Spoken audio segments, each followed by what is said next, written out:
Australians be prepared for having their faces scanned to use social media?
Good evening, everyone, and welcome. Tonight we have a special guest who needs no introduction. Wade Northausen, how are you?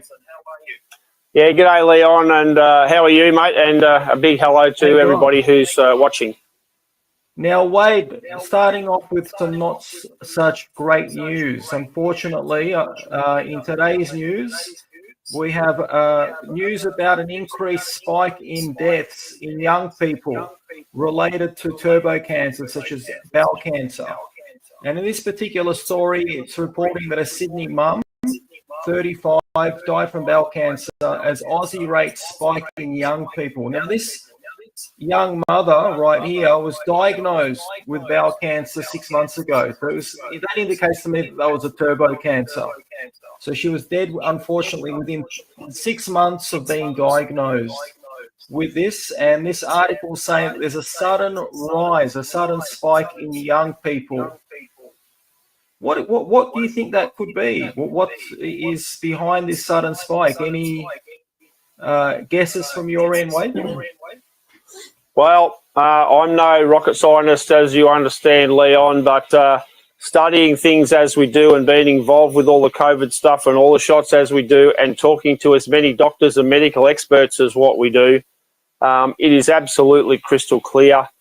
You know, it's and the I don't know, not sad thing, the horrendous thing is that, you know, if we listen to some of the medical experts back in 2020 who were shut down by the social media, the mainstream media called them conspiracy theorists and whack jobs.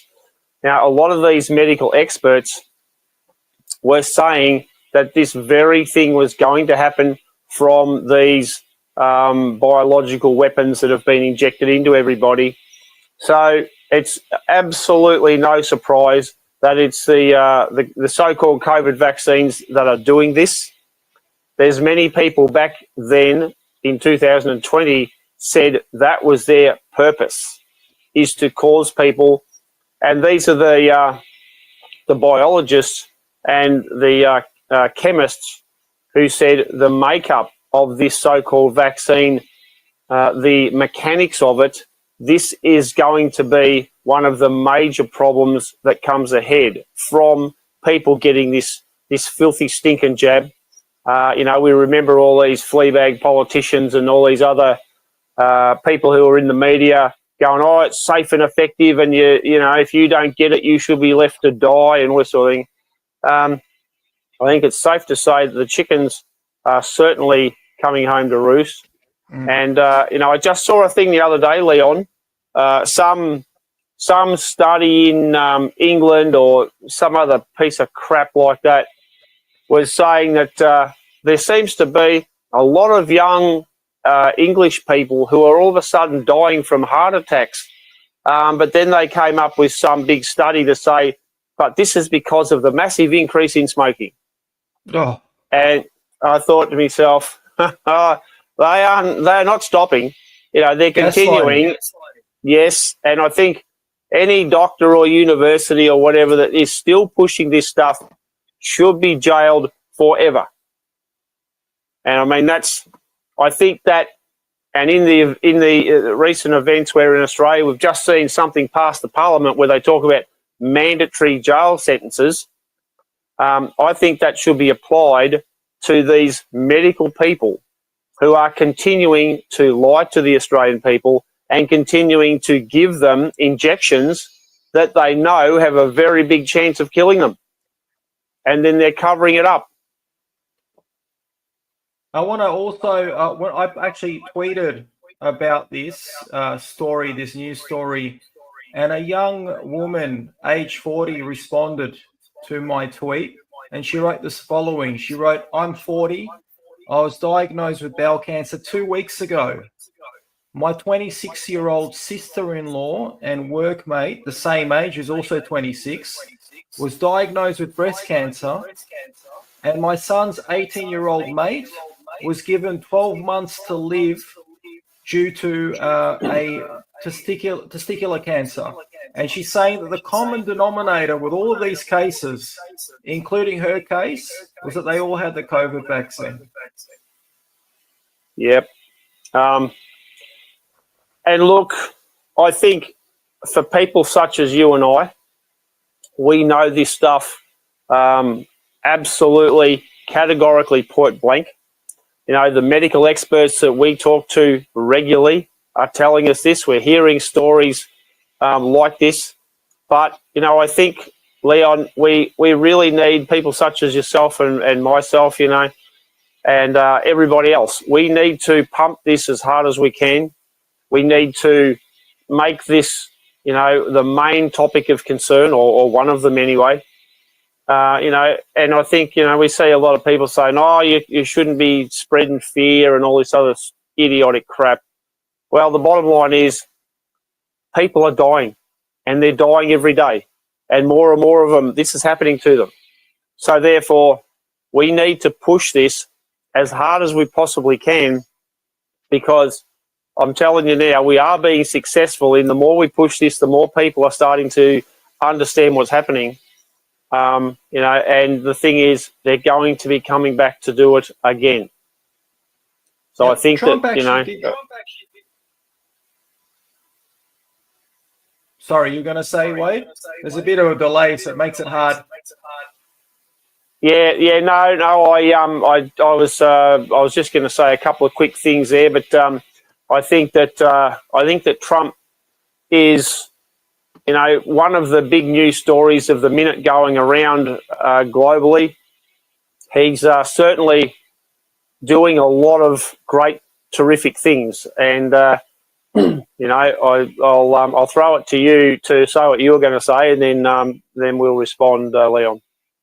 Now, I can be corrected on this. I think initially people were saying that Trump was going to sign an executive order to ban all COVID vaccines, but my understanding is he's actually signed an executive order banning COVID-19 vaccine mandates in schools that receive federal funding. So that's quite big in itself.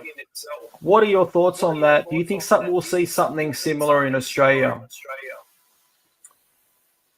Well, that's a great question. There's lots and lots of people are talking about all sorts of things that Trump's doing and expecting that then to flow on to Australia. So I think there's some really terrific things happening that should flow on from Trump. I'll say in the first instance, we should not just go a little bit quiet now and rely on Trump to fix things for us. we need to keep in the fight ourselves as hard as we possibly can. But if what he's talking about with investigating all the US aid and all this sort of thing, election interference, all the big corporates, all the big pharmaceutical companies, then that's going to be a very, very big net. I hope that in this particular circumstance, we've got a different setup with the United States Department of Justice. You know, he had an attorney general that came in during his last presidency, who we all thought was going to kick some really big goals, and turned out to be just a pathetic, weak, just nothing. So that was Bill Barr. So I think now, when you look at the Trump team, and I don't use the term very often, it's exciting, you know what I mean? I just don't sort of say that kind of thing. But I think if we can, say, well, I think we're in with a chance, okay? We're not trying to put the cart before the horse, but I think he's got some really, really great talent there. And if ever they're going to pull themselves out of this, then I do believe that the time is now. It's as good as it's ever going to be for the US. And what caught me by surprise, I mean, he's obviously, Bobby Kennedy was recently confirmed by the Congress as the new health secretary, which is great news. Kash Patel was recently confirmed as the FBI director. But what really threw me off the chair and got me by surprise was Dan Bongino, nominated and as deputy director of the FBI. That is phenomenal. Absolutely. Yes, it is.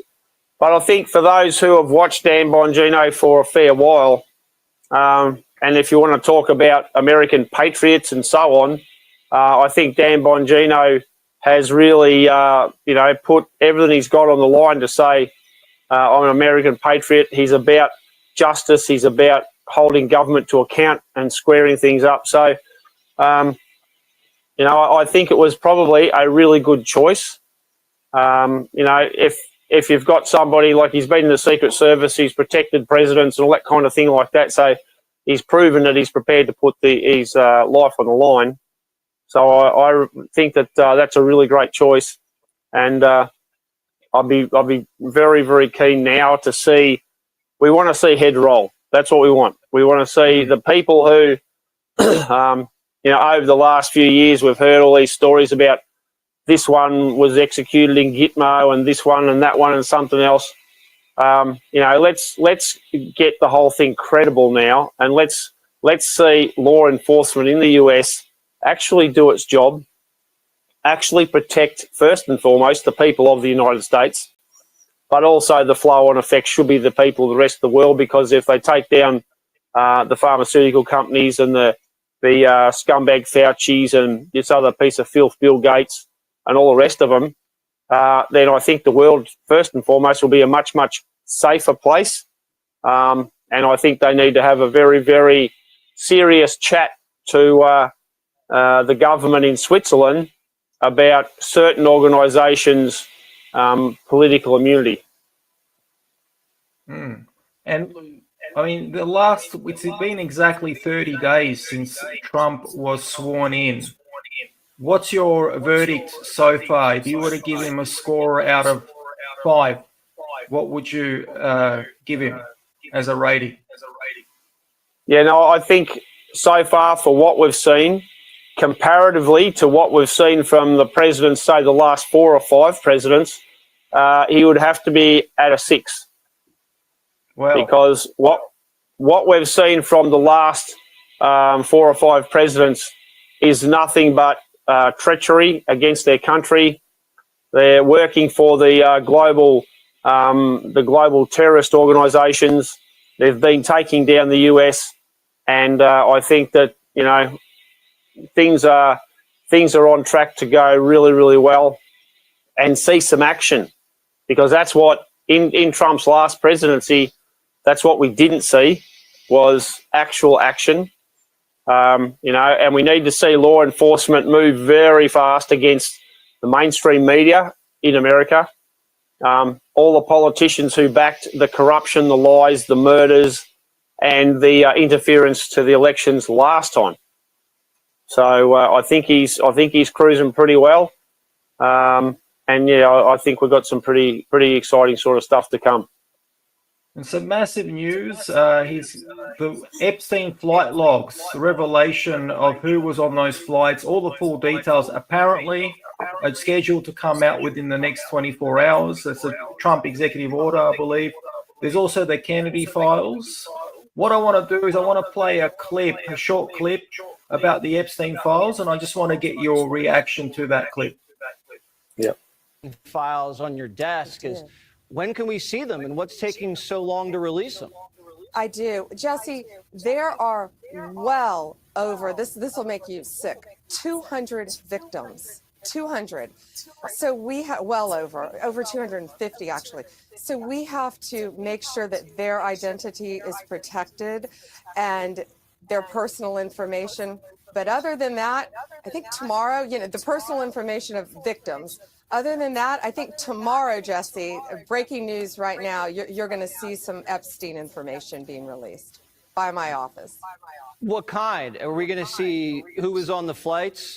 Are we going to see any evidence from what he recorded? Because he had all of his homes wired with recording devices. Yeah. What you're going to see, hopefully tomorrow, is a lot of flight logs, a lot of names, a lot of information. But it's pretty sick what that man did. Okay, well, along with his co-defendant. Absolutely, and he had help. That's for sure. He sure did. Thoughts on that, Wade? Do you think we'll have some big revelations coming in, or do you think it's all going to be just a nothing burger? So we did hear last time Trump was in, we heard a lot of stuff when they were talking about, I think the term was releasing the Kraken. But this time, and we saw nothing back Trump's last term. But I think the scene is set.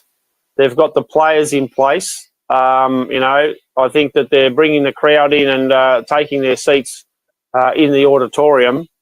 So if nothing came of this now after that hullabaloo and that much promo, if nothing came of it now, then Trump's finished. So I don't think that they could possibly afford to not roll the whole shooting match out. There's a lot of other stuff to come out as well. You talked about JFK. So, this is enormous stuff. And, a lot of people sort of say they should just get on with it. But, as you and I know, if you hit the public with too much heavy-duty, hard-hitting, confronting and challenging information in too big a shot, then it has an adverse reaction. You know what I mean? They all of a sudden want to switch off, don't want to know about things, and so on. So, I'm looking forward to hearing the results. I think that, when they talk about 200 victims, they do need to protect the identity of many of them. But by the same token, we need to know, because this is a global. This is the worst crimes globally from a cohort right now who are in the business of killing virtually everybody on the planet. So I think that we need to see some heavy-duty evidence so that the public can start to switch on to the size of what's happening, how serious it is, and that this is the last roll of the dice. If we don't get this right now and recruit enough people now, then, she's pretty well game over.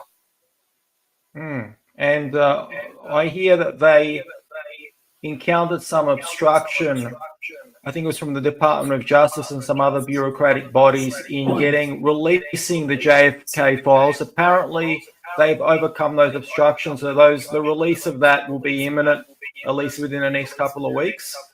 I do have some interesting footage. You may have seen it. People in our audience may have seen it. It's from Bill Cooper. Bill Cooper obviously passed away right after 9/11. He was a prominent researcher, needs no introduction. and he apparently had uncovered the original JFK assassination video. Have you seen that? I have not, no. I'll play it now. So this is the original unedited one. It's very fascinating. It goes for about a minute. Oh. Let me just bring that up. Here we go. So they ordered his execution. It was actually ordered by the policy committee of the Bilderberg Group in The Hague in Geneva, Switzerland, and was carried out by agents of the secret government in Dallas. The man who actually administered the coup de grace was the driver of the car, William Greer. We have a film in beautiful living color that you can actually see with your own eyes. William Greer turn with an assassination pistol in his left hand and shoot the president point blank in the head over his right shoulder. It's incredible. It's been hidden from the public for all these years. But the same film has been shown on television for all these years, but they've always zoomed right in on Kennedy and cut the driver out, so you can never see it. It's the Zapruder film. It was never shown to the Warren Commission. They never saw it.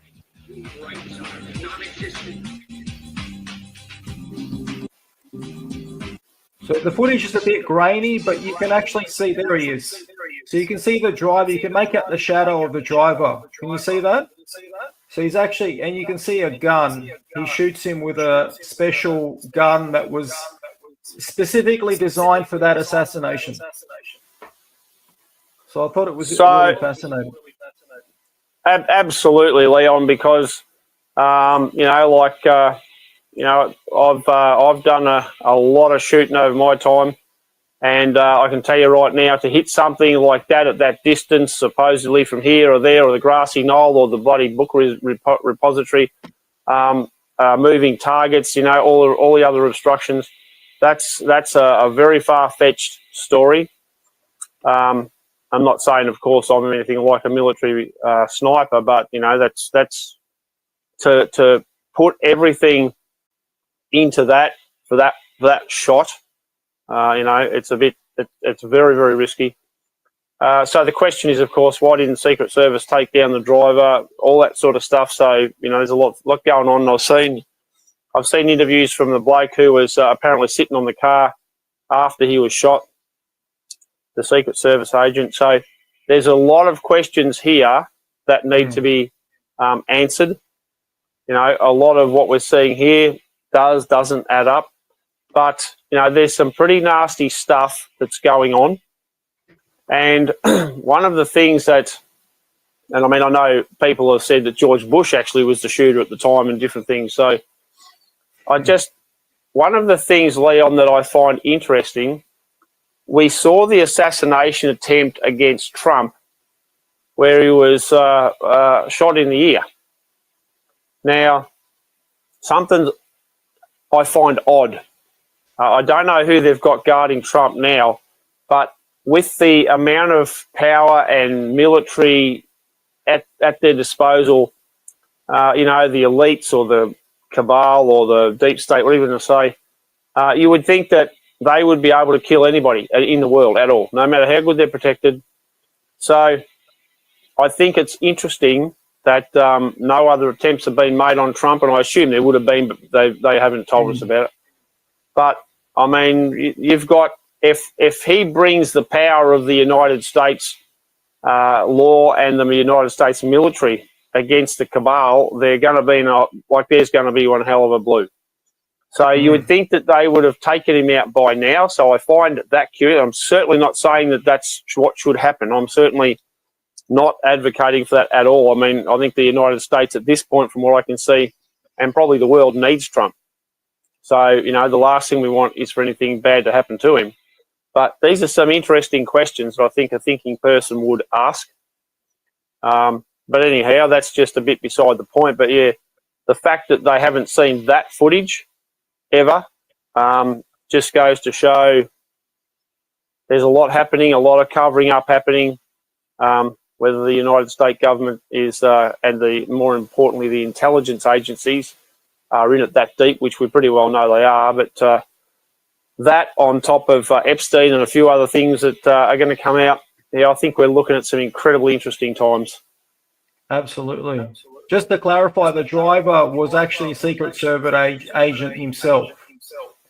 And that gun was, as I said before, was specifically designed for the assassination. It wasn't a regular gun. It didn't have a regular bullet.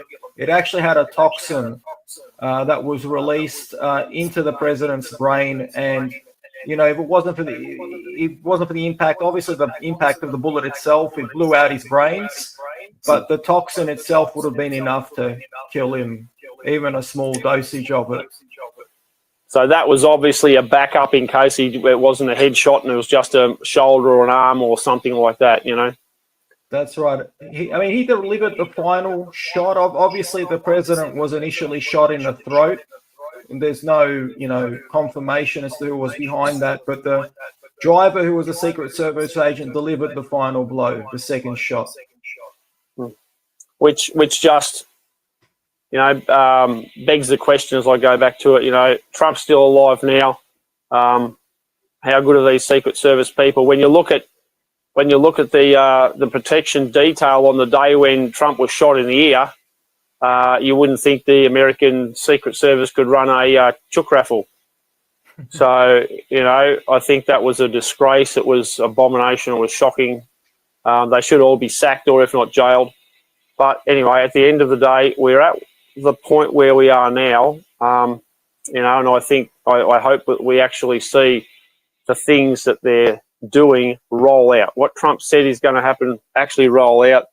All the information come out, and the American people, for once, can see where things are at and start to, hopefully, the whole country get behind one president, because their very lives depend on that, and I hope that they're smart enough to work that out.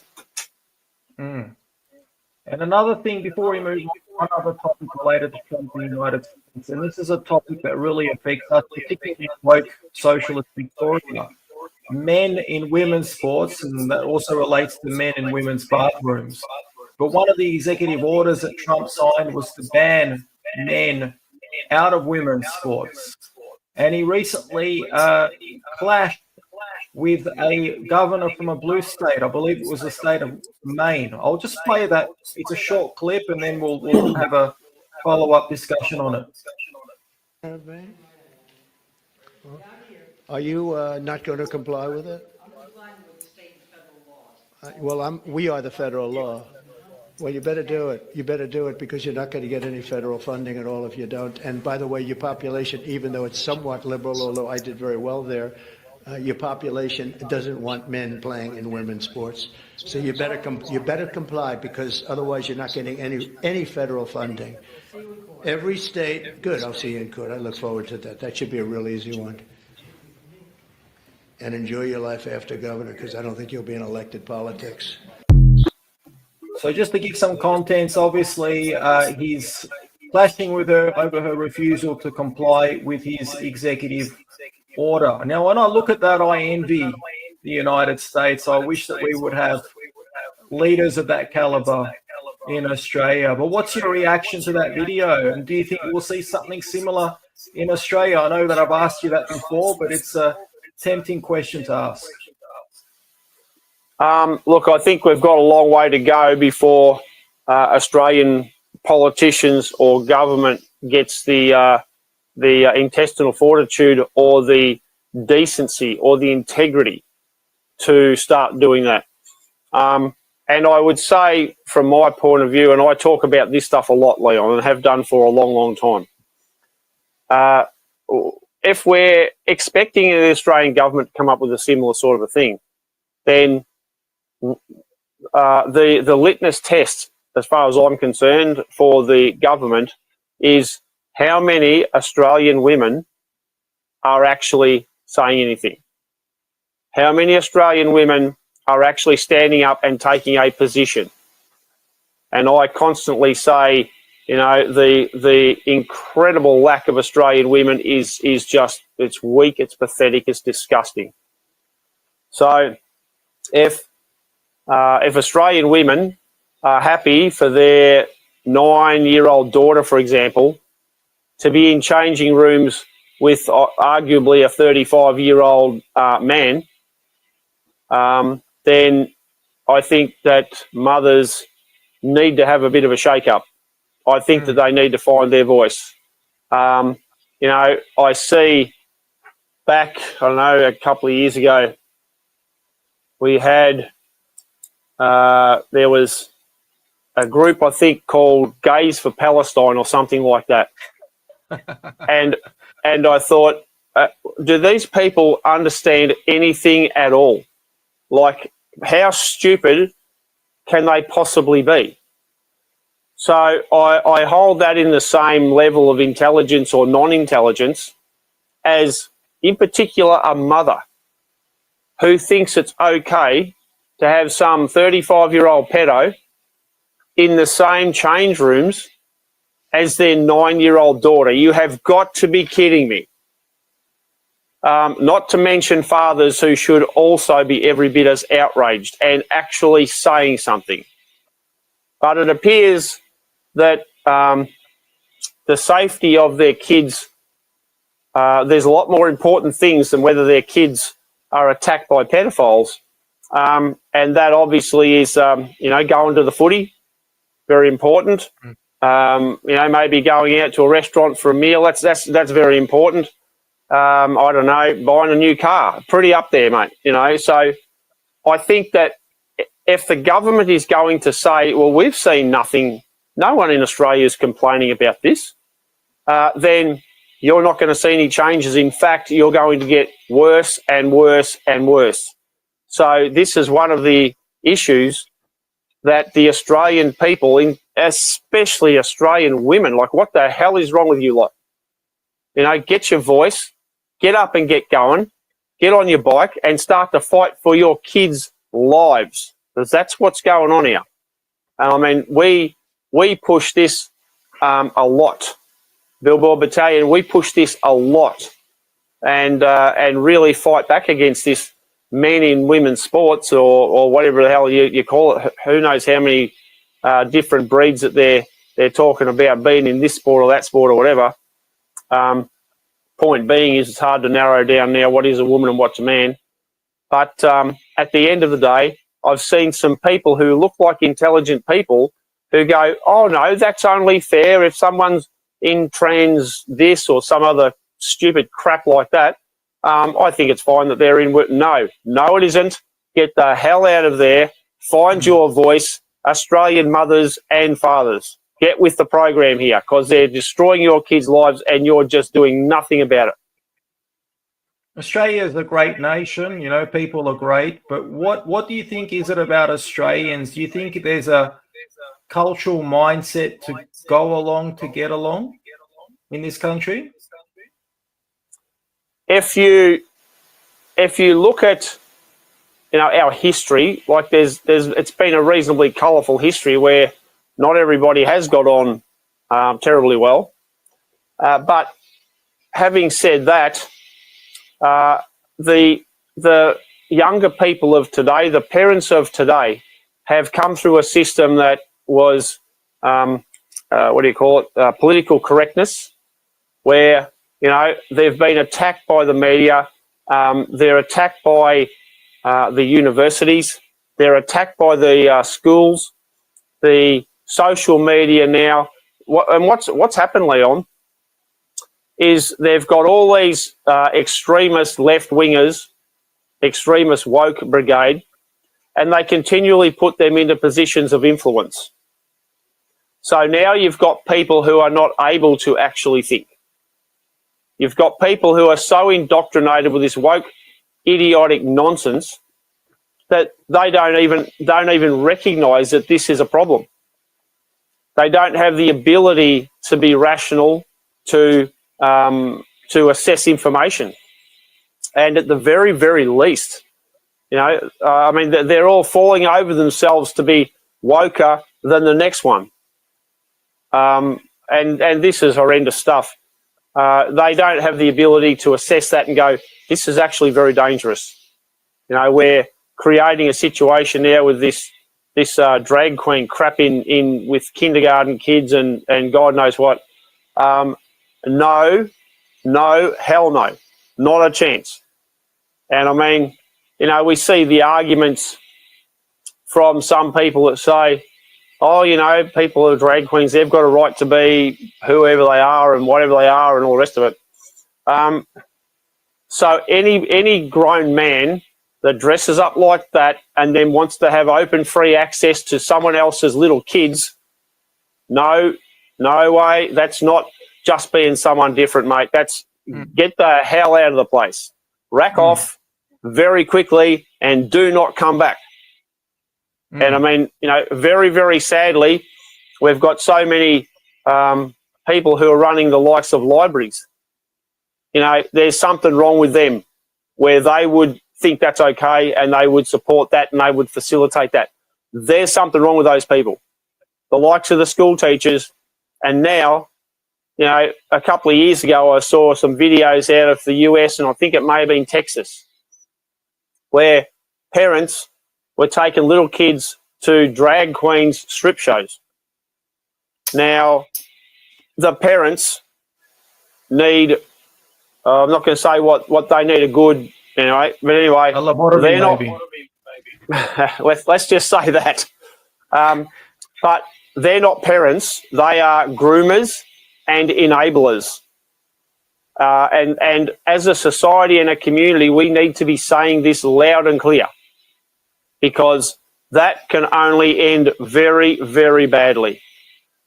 So I think that, you know, we need to keep on this case. We talk about it quite a lot and generally get some very good responses. We have had a couple of people who have sort of grumbled a bit and haven't been too happy about it. But I invite them to study, you know, history, crimes, these kind of things, what's happened to people's kids, and we need to protect them. And we shouldn't leave this up to just parents. As a society, we should be protecting these kids. We should be helping parents and supporting parents to fight back, because this is shocking. And someone of our age, I'm probably a little bit older than you, but, you know, coming from a country where that was just not on, to see what's happening now, I'm telling you now, the place is crashing and burning. We've got an election coming up, a federal election. I don't know if Albo's officially announced it, but by law, it's supposed to be as late as May. So it's right around the corner. Are you optimistic?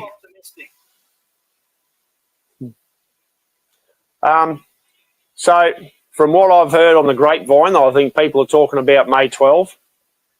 But am I optimistic?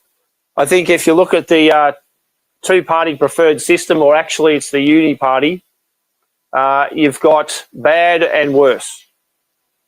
So, you know, I don't hold a lot of hope for our country given that result.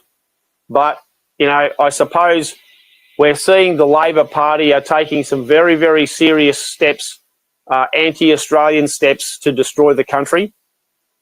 I'm assuming that Dutton might not be quite as bad, but keep in mind that the coalition backed the government in some of the most horrendous bills to pass the federal parliament.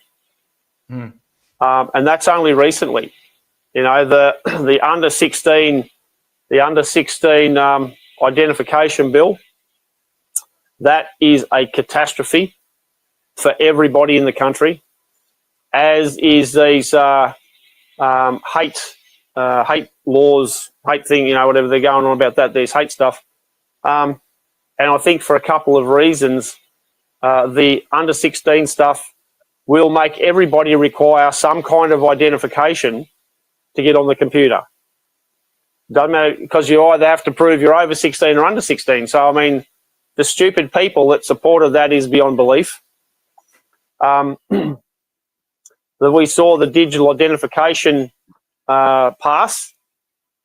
That, again, is all part of this particular stuff. And when we've seen this hate stuff happening, we've seen some of the politicians abstain. And if you look at the arguments for it, and the old, you know, exactly what they did with COVID, they created a problem and then supposedly came up with the solution. Now, in all the ruckus and the disasters and the shocking things that are happening in Australia now, the government, with their immigration policies and other left-wing policies that stop anyone from saying anything about anything, the government has caused the problem. And you would have to say, given what they've now used it for, that was a deliberately caused problem.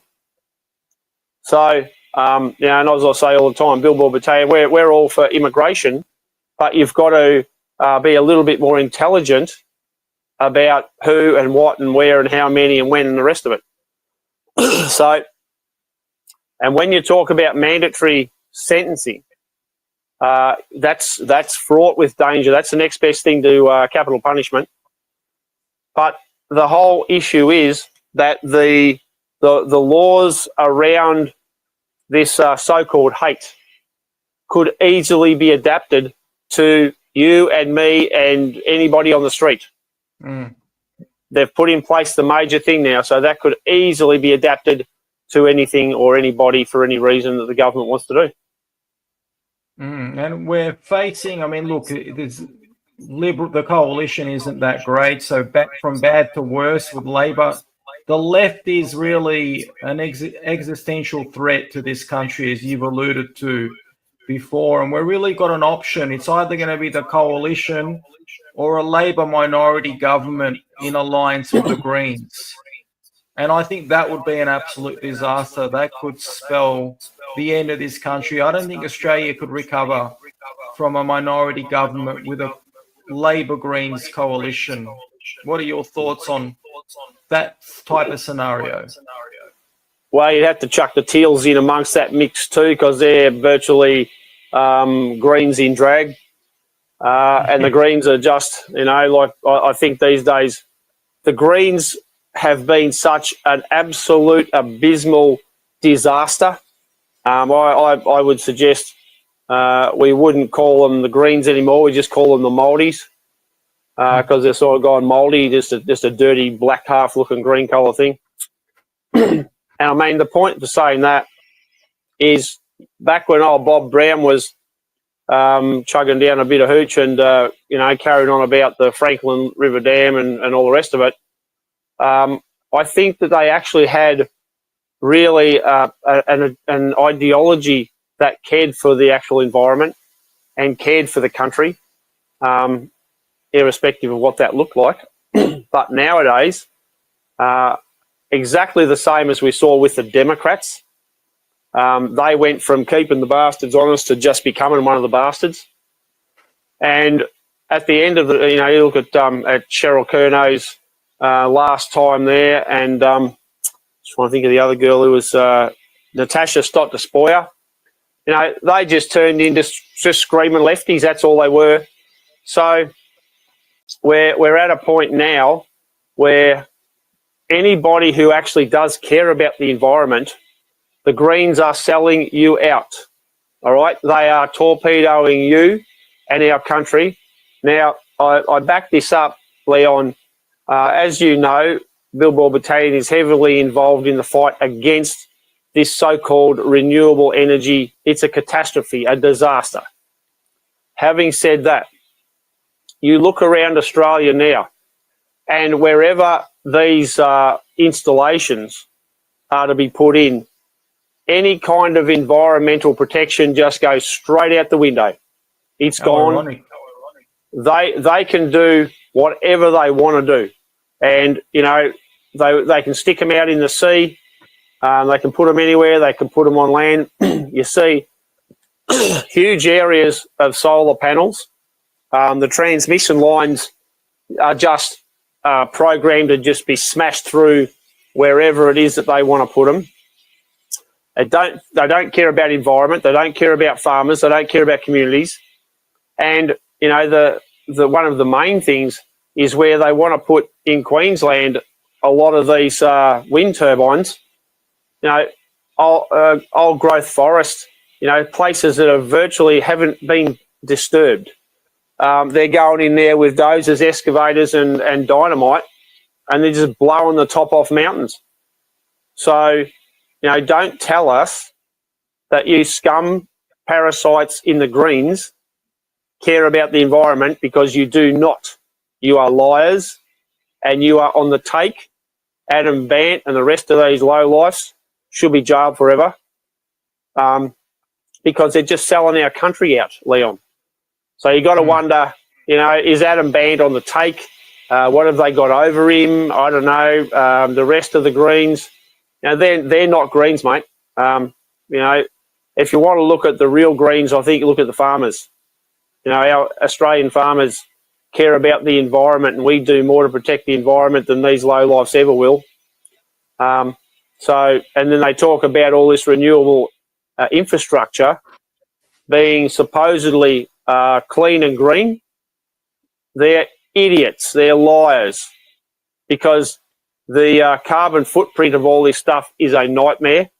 A lot of it, you can't recycle it, you can't dispose of it. The best they can do is dig a hole in the ground and fill it up with massive, huge dumps of these wind turbines.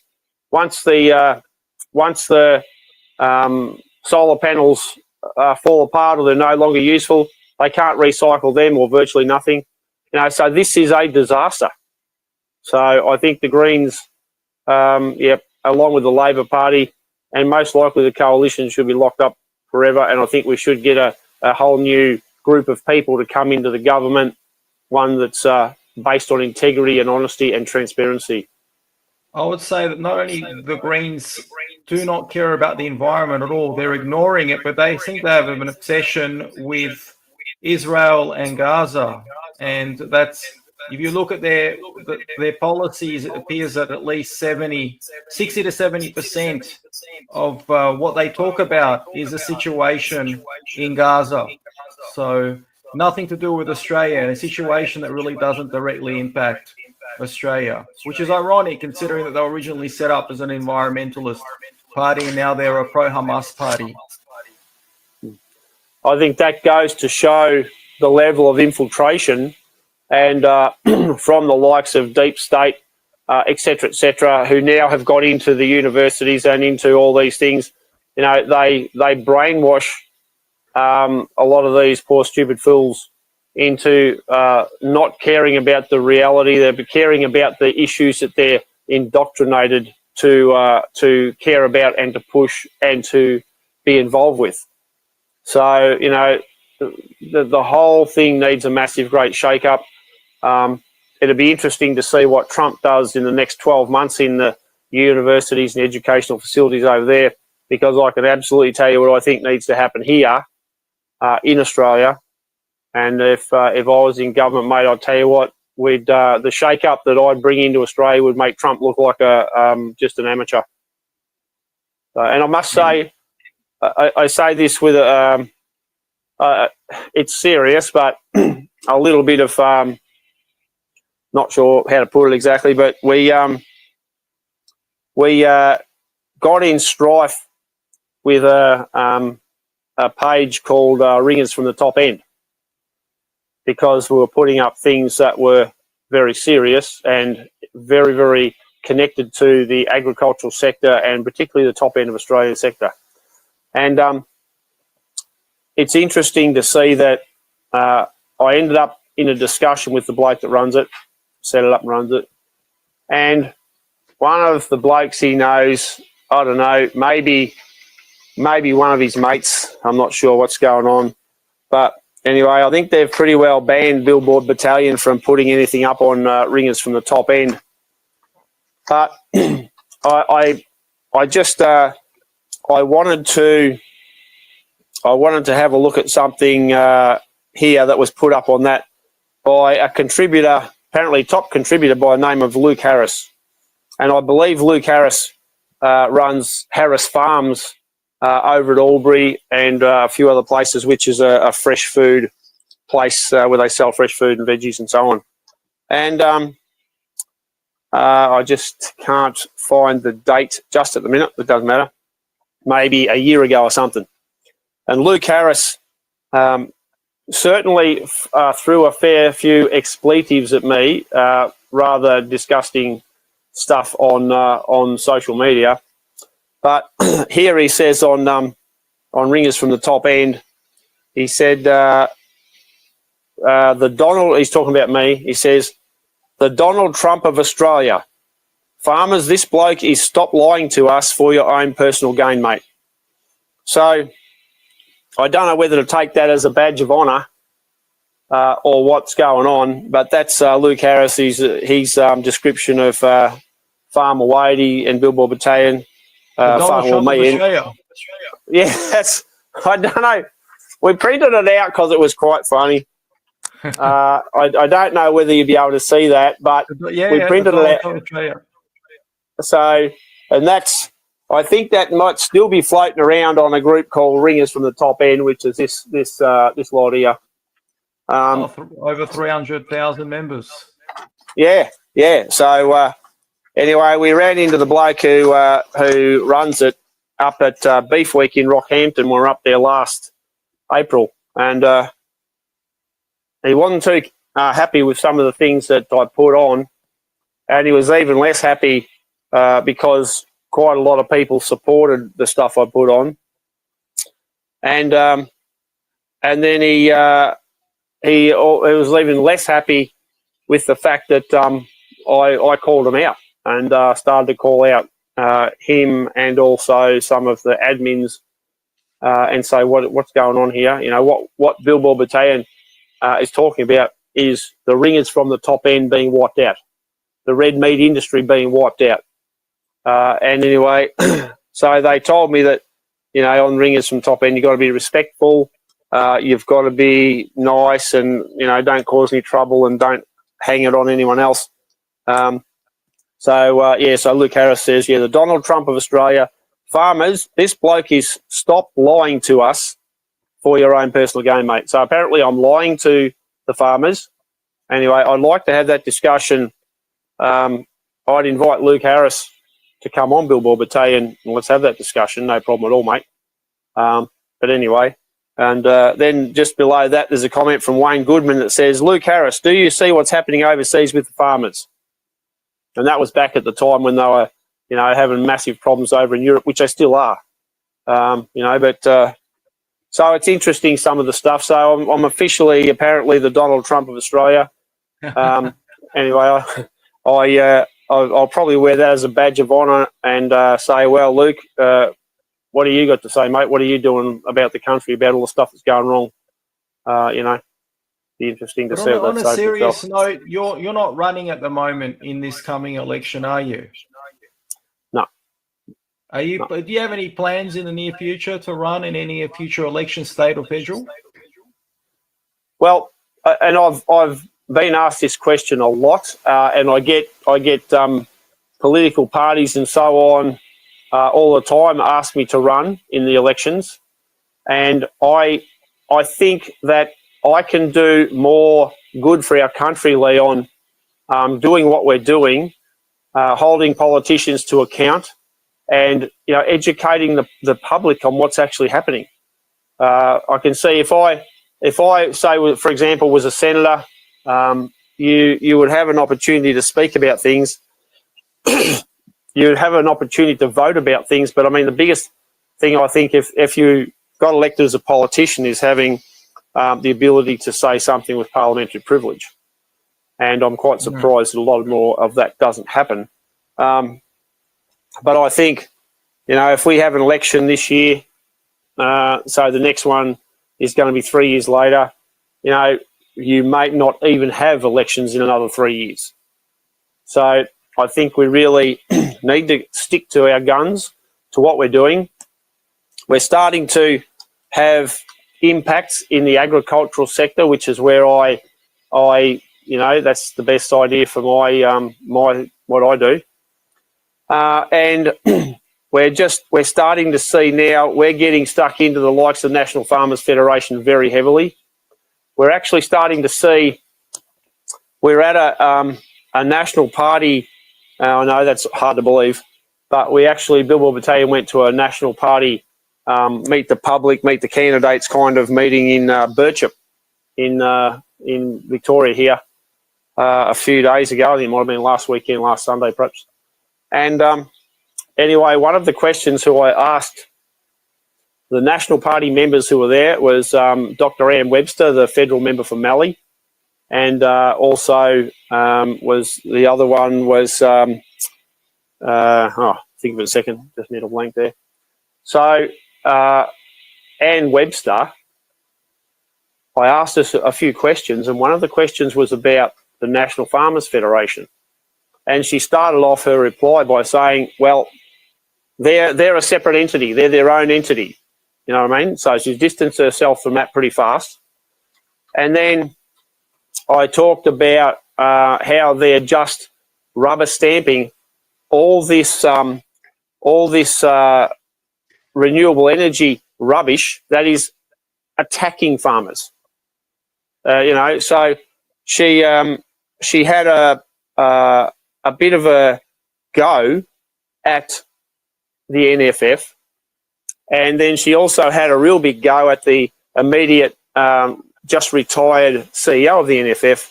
There's a bloke by the name of Tony Mars. And I'm just got to double check that. Anyway, so at the end of the day, the bloke who was the immediate past CEO of NFF, supposedly fighting for farmers against this renewable stuff, has just been given a job as the, as I understand it, the Australian Commissioner in charge of renewable infrastructure. Now, if you don't see a massive conflict of interest in that, I'll go he.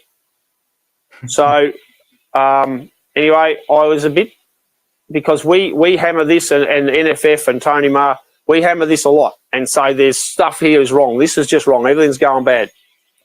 And it was interesting to see that Ann Webster made some comments that, from memory now, I think she said she's had a bit of a discussion with Tony Marr about this. And I think she said his strategy was, in terms of not representing farmers properly, he'll have some meetings. I think that's what she said, and don't quote me on that because I can't remember 100% exactly what word perfect. But then she also went on to say, if we win government, this is the coalition, if the coalition wins government, then Tony Marr's position might dry up fairly fast. So I think that's a very, very interesting thing. And, I think that's a lot of the work that Billboard Battalion have been doing might be starting to actually get some results. That's excellent. And Wade, before we wrap up, is there anything else that you'd like to share with our audience tonight? I'll give you the floor. So we've had some wins. Billboard Battalion was across in the Kiewa Valley here in Victoria last Tuesday. We were asked to go over there by Stand in the Park in Albury by Chick Fenton to support the community, because the Shire Council, the Alpine Shire Council, was actually conducting a council meeting, a general normal council meeting, where they in fact were going to have a vote on whether the Alpine Shire Council would support the building of what they call a BESS, battery energy storage system, at Dedering, which is not far from where the meeting was being held at Mount Beauty. So we went across there and we met up with some of the local people, Sharon and John there, and Kevin, and they showed us where the site was going to be. This thing is horrendous. I mean, it's in the hilly country. It's in the Kiewa Valley. If this thing ever caught fire, then I've been I've been a firefighter since I was 15. I can tell you now I've been ex CFA brigade captain. I've done a fair bit of stuff in that field. The way the thing's set up, the toxic fumes coming out of a fire like that would last for a long, long time. It wouldn't vent, it wouldn't clear. And then there's also the bush that's immediately on top of it, and dry land, farmland around it. So it's a perfect storm. And You just wouldn't do it do it in a heartbeat. Anyway, good news is that about 250 people attended the council meeting at Mount Beauty, and the Alpine Shire Council voted against supporting this new BESS. So that was a fantastic win for common sense and for just what's right, for democracy, and for a council actually looking after its community. Now, the thing to keep in mind is that the minister, I think it's D'Ambrosio, she can just do it anyway. But I don't think that Lily would be that stupid to go against such enormous community backlash. But then they might be, because as we know, they're not in the business of caring for communities, they're in the business of getting this thing rolled out so it wrecks communities. But so, you know, they would not have asked for the council's support if it didn't mean anything. So I think we've got some really interesting stuff here.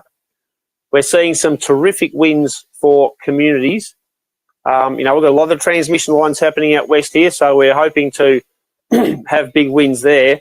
But the most important thing that we also need to argue is that we need to get coal-fired power stations back in the system.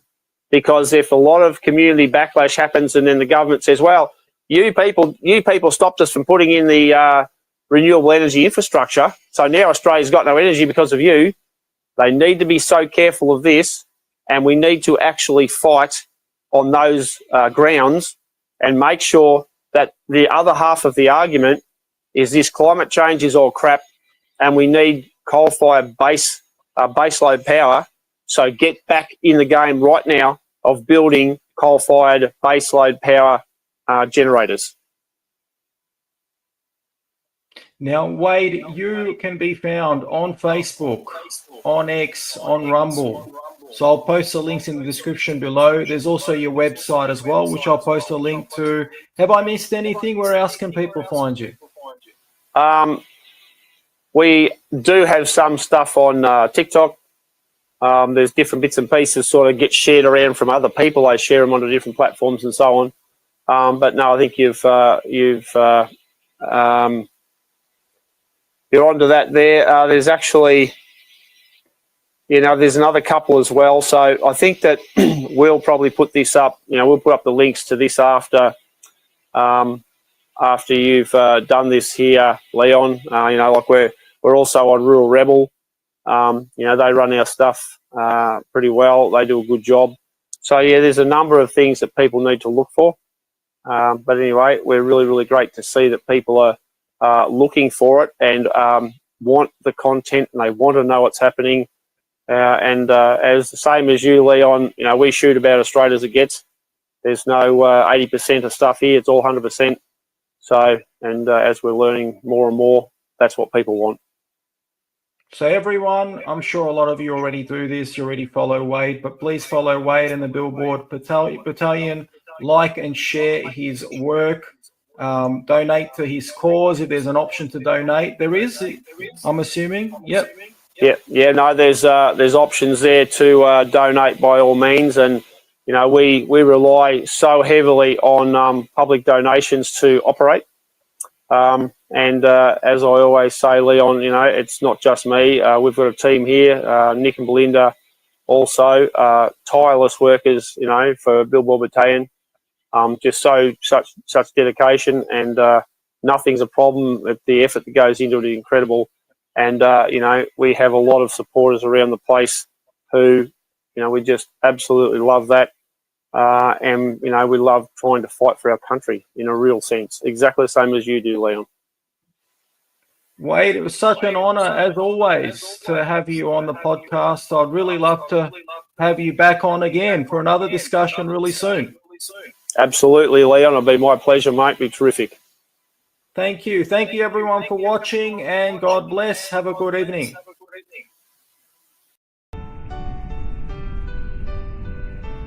But wait, can you hear our children crying?